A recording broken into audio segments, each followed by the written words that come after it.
Hello tout le monde, j'espère que vous allez bien. Aujourd'hui on se retrouve pour une nouvelle vidéo où je vais vous présenter toutes mes lectures de cet été. Alors on peut rajouter des choses parce que j'en ai encore à côté de moi. Et j'ai encore une petite pile de 6 livres à côté. Donc bon, je crois que j'ai de quoi vous montrer et j'ai trop hâte de vous montrer parce que j'ai lu pas mal de pépites cet été et je pense que avec un peu de retard parce qu'on est quand même le 12 septembre, je peux vous montrer tout ça. Avant toute chose, les trous que vous voyez dans ma bibliothèque, en vrai là ça va, il n'y en a pas trop. C'est de l'autre côté où il y a beaucoup de trous. C'est pas grave, c'est juste des livres que j'ai enlevés du coup. Alors cet été, je sais plus combien j'ai lu de livres, mais j'ai explosé mon compteur de lecture d'été. Genre de lecture pour cette année, j'avais décidé de lire 12 livres parce que l'année dernière j'avais pas trop lu et je pouvais pas. Enfin, j'ai pas trop réussi à tenir un rythme avec l'école, j'avais vraiment du mal à lire. Et en fait, là, je suis passée cet été à 20 livres sur mon été presque. Je crois que là, on est à 1, 2, 3, 4, 5, 6, 7, 8, 9, 10, 11.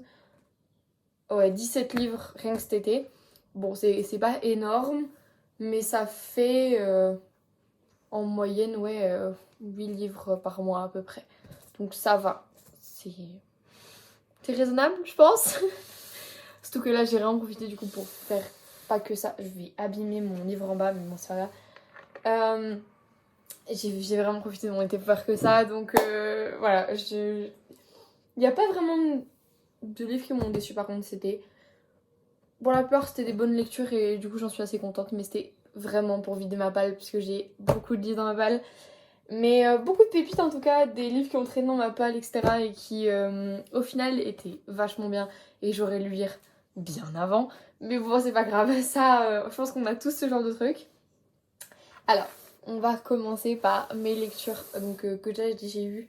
Faut savoir que quand je suis sortie du bac de français, donc le 30 juin de mon oral, j'ai commencé à lire tout de suite. Et j'ai commencé à lire à contresens. Donc en espagnol et du film plutôt, Culpa Mia, que vous avez dû voir sur Prime Video. Parce qu'il a pas mal percé quand même avant l'été. Je sais plus, il est sorti quoi, mi-juin, un truc comme ça. Et clairement, j'ai dévoré la saga. Donc les 6 tomes. J'ai eu vraiment de la chance parce que j'ai réussi à choper les 3 premiers tomes sur Vinted. Et après, j'ai réussi à commander ceux d'après avant qu'ils soient pris d'assaut. Mais du coup, voilà. Alors, c'est aux éditions Hachette. Voilà. C'est les Hachette brochées. Alors, on a le premier, c'est à contre son nom, c'est Noah. Le deuxième, c'est Nick. J'essaie de faire ça dans l'ordre sans que ça vous bouche la vue. Le troisième, c'est Jalousie. Je les trouve super beaux. Les rouges, ils sont vraiment, vraiment beaux. Bon, on peut voir qu'il a rien plus cher. Parce que moi, ceux-là, je les avais achetés sur Vinted. Je les ai annotés quand même pas mal. Le troisième, c'est Confiance. Le quatrième, j'ai oublié ceux d'après, c'est Promesse. Et le cinquième, c'est le final.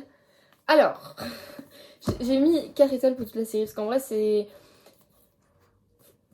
Comment vous dire que. Pour pas spoiler, parce qu'il faut pas que je vous spoil. Parce que cette série est vachement cool. Donc, comme vous le savez, je sais pas si vous le savez, c'est en fait 3 livres en espagnol et il y en a 6 en français. Donc, celui-là, je le trouve vraiment super joli. Celui-là, j'ai fait hyper attention à en prendre super soin et tout. Mais bon, il a pris quand même un peu cher pendant que j'ai déménagé.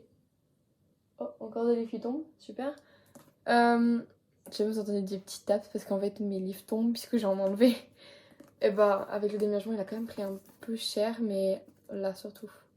Mais bon, je pouvais pas faire autrement là-dedans, ça j'ai pas pu vraiment faire quelque chose. En fait c'est l'histoire du coup de Nick et de Noah, donc ce sont des demi-frères et sœurs.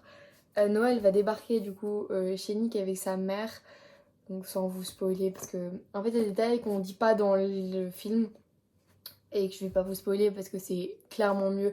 Les livres sont nettement mieux que le film, mais bon, faut pas se mentir, du coup le 1 et le 2 c'est le premier film du coup. Et vraiment par contre, il y a des trucs qui n'ont rien à voir. Il y a plein de scènes rajoutées, il y a plein de trucs rajoutés, il y a des trucs qu'il n'y a pas dedans aussi.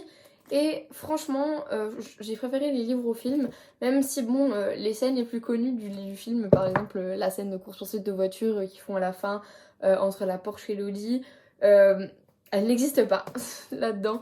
Ça se règle beaucoup plus facilement, on va dire. Donc bon, ça c'est un peu dommage en vrai.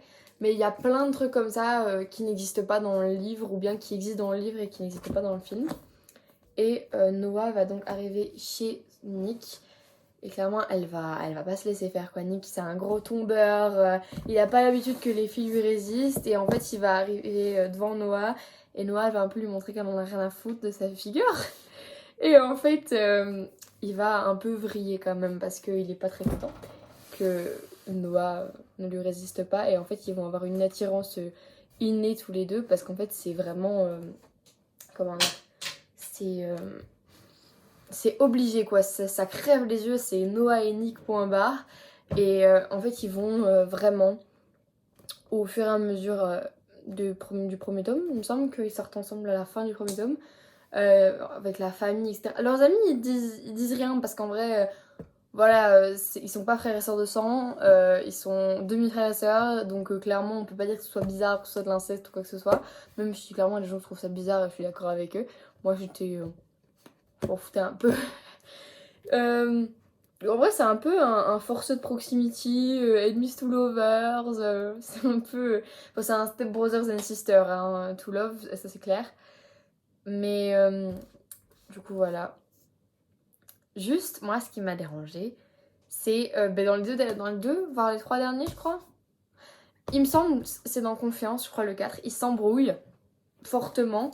Le 5, ils essayent de se rabibocher.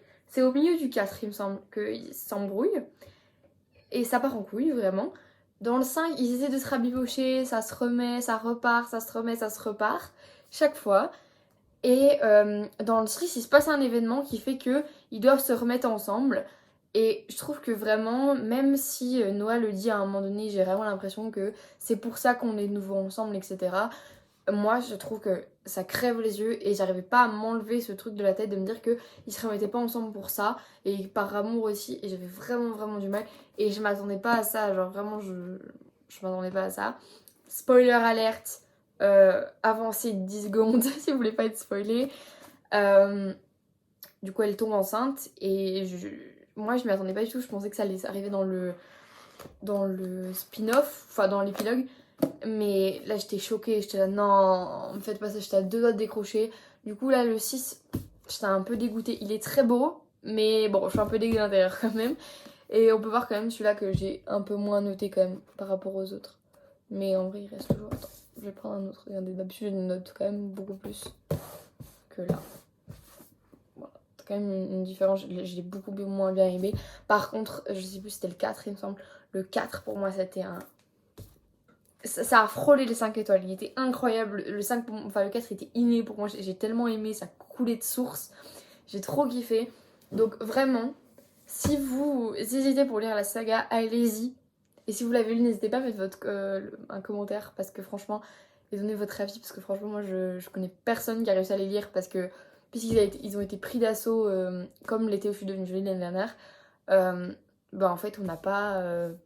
la plupart d'entre nous n'ont pas réussi à l'acheter et en fait j'ai des potes qui ont vraiment juste lâché l'affaire et qui n'ont pas acheté. Par contre, vraiment un truc, si vous avez enfin si vous avez vu le film, lisez le livre, ne partez pas directement sur le 3 ou quoi. Achetez les deux premiers parce qu'en fait ça vous posera mieux les bases parce que comme j'ai dit, il y a quand même quelques différences entre le livre et le film. Donc on a plus on a plus de détails, ce qui est normal. Et par exemple, il y a 2-3 trucs qui changent. Par exemple, dans le livre, ça se passe à Los Angeles, il me semble. En Californie, je crois, ça se passe. Alors que dans le film, ça se passe à Marbella, il me semble. Du coup, en Espagne. Je bouge mes jambes, je me suis fait mal il y a 2 jours. Du coup, ça me... Bref, c'est pas grave. Voilà, c'est très tout pour cela. Franchement, Foncez les lire, c'était une super lecture, 4 étoiles. J'ai vraiment aimé. Donc de Mercedes Ron à tous, à contresens. Une valeur sûre. Alors, après, j'ai lu quoi? Parce qu'il faut que je me remémore. Alors, je crois que j'ai lu cela avant. pour terminer là-dessus, c'est quand même la saga qui m'a refait lire parce que j'avais vraiment du mal à recommencer la lecture et ça m'a redit cet été c'est maintenant.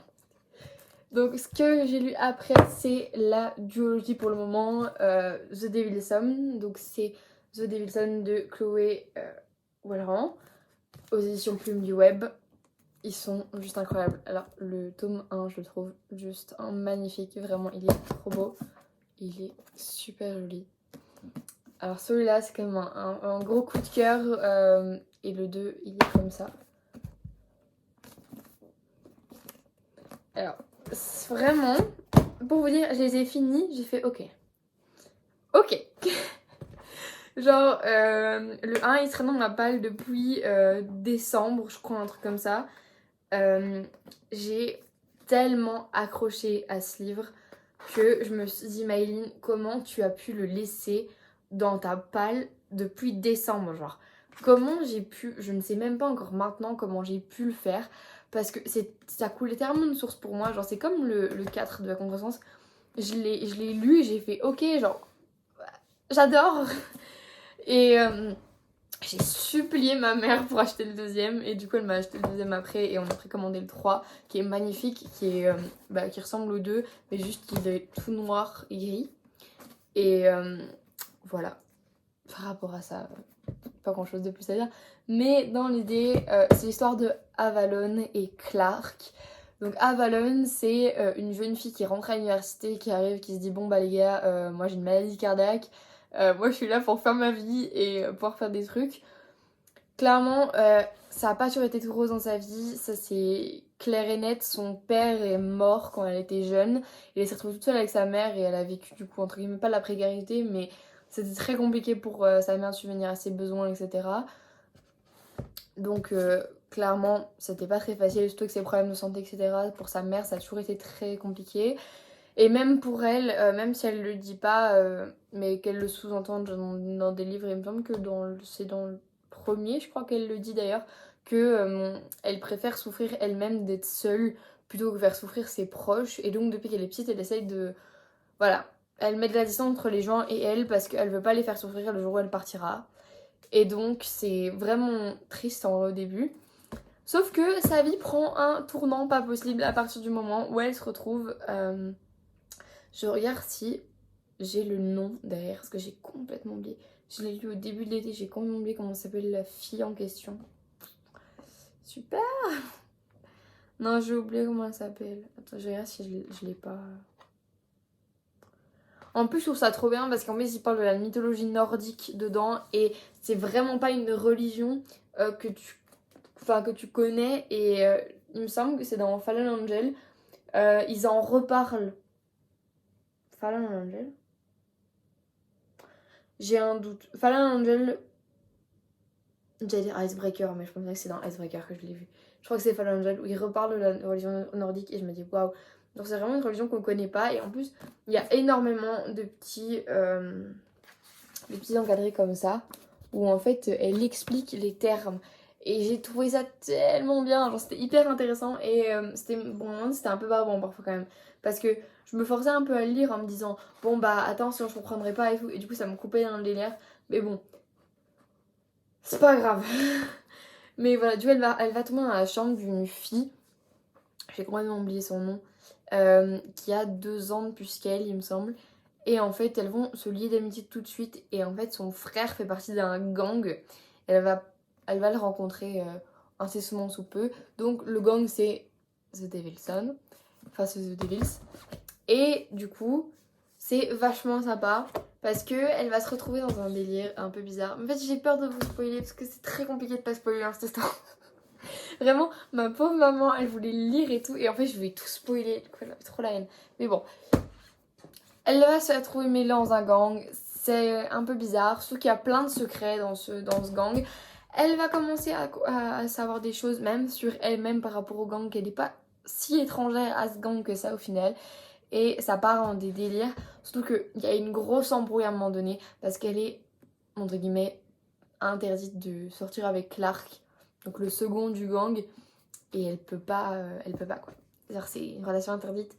Et c'est trop mignon parce que j'adore les affrontements qui se passent entre le chef du gang et Clark justement. C'est hyper mignon. Et il me semble que ça se passe plus dans le deuxième. Et c'était hyper transcendant. Moi j'ai tellement aimé. Enfin, je sais pas. En plus, les gars, ils communiquent genre. Ils communiquent. Waouh, ils communiquent. J'étais choquée. Et surtout que après Captive, qui est là-bas, du coup, mais vous le voyez pas, j'ai kiffé Captive. Mais j'avais vraiment un problème parce que j'adore la communication. Genre dans la vie de tous les jours, je suis quelqu'un qui communique énormément. Je parle beaucoup, j'exprime les choses très fort. Et donc ça m'a vraiment gênée dans Captive le fait qu'il ne communique jamais. Genre jamais. Mais même si en vrai Ella elle essaie de le faire. Mais je l'ai appelée Ella. Pourquoi je l'ai appelée Ella? Mon dieu. Tout va bien, j'étais vérifiée parce que je me suis dit mais comment ça Ella genre? Mais c'est Ella, c'est bon. Je me perds dans mes lectures là, c'est bon.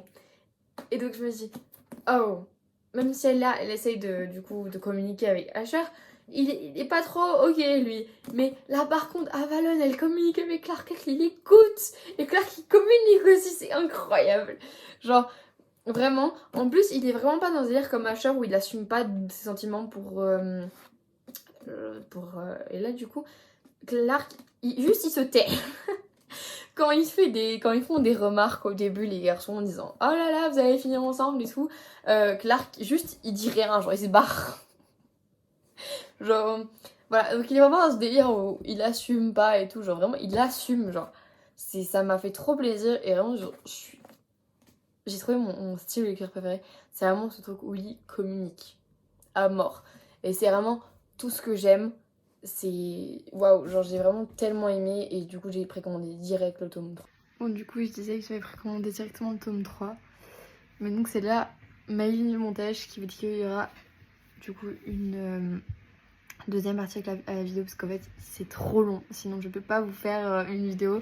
Ça me ferait genre peut-être presque 1 heure de vidéo, donc je peux pas vous faire ça. Donc, je vous mets juste ça pour le moment. Et vous aurez la partie de Insta mon soupe. Je pense que, enfin, de toute façon, là, le montage, il est presque fini actuellement. Donc, voilà. Je fais ça au plus vite. Du coup, je vous fais des bisous et à bientôt pour la suite.